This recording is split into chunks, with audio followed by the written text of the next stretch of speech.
उपाध्याय की 57वीं पुण्यतिथि है। सीएम योगी आदित्यनाथ ने माल्यार्पण किया, उनकी प्रतिमा पर पुष्प अर्पित किए। इसी कार्यक्रम में संबोधित कर रहे सीएम योगी, क्या कुछ कह रहे हैं सुनिए। उस समय की सरकारें गरीबी हटाओ के बड़े बड़े नारे देती थी, लेकिन गरीबी तो नहीं हट पाई। देश में गरीबों की संख्या बढ़ती गई। आज आप देख रहे होंगे पिछले 11 वर्ष के अंदर प्रधानमंत्री मोदी जी के नेतृत्व में मोदी जी ने 2014 में जो बातें देश के नागरिकों से कही, उनसे जब पूछा गया कि वास्तव में भारत के विकास का रोड मैप आपके पास क्या है, उन्होंने एक शब्द में उसको कहा था, एक वाक्य में कहा था कि सबका साथ और सबका विकास का। इस सबका साथ जिसमें जाति, मत, मजहब, क्षेत्र, भाषा के आधार पर किसी के साथ भेदभाव नहीं है।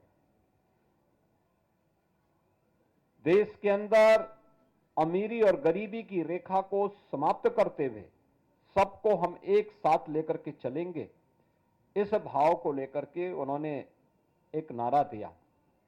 और ये सबका साथ और सबके विकास का भाव ही अंत्योदय का भाव है।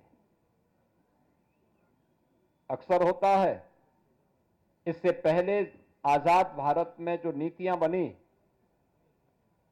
उसने एक बहुत छोटे से तबके को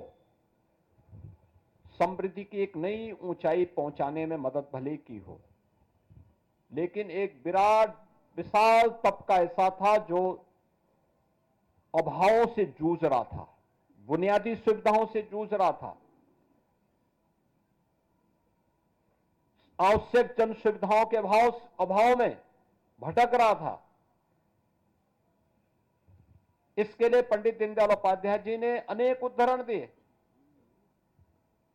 उन्होंने आदि शंकर का भी एक उल्लेख किया कि एक बार आदि शंकर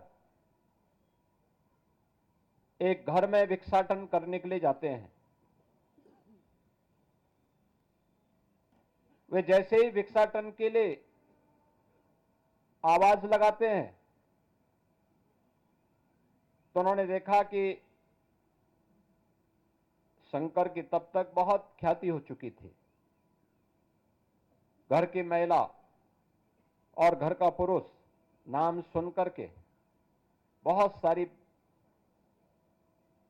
भीख देने के नाम पर बहुत सारा द्रव्य और अन्य सामग्री उन्हें देने के लिए आया। सामने दाता खड़ा है, लेने वाला सामने शंकर के रूप में खड़ा है, लेकिन इसी दौरान उस घर के बगल में एक व्यक्ति की करा उनके कानों में सुनाई देती है, जो भूख से तड़प रहा है, करा रहा है। तो जैसे ही घर की मालकिन भिक्षा देने के लिए आगे बढ़ी, उन्होंने आदि शंकर से इस बात का अनुरोध किया कि आप हमें कृतार्थ करें, से लेकर के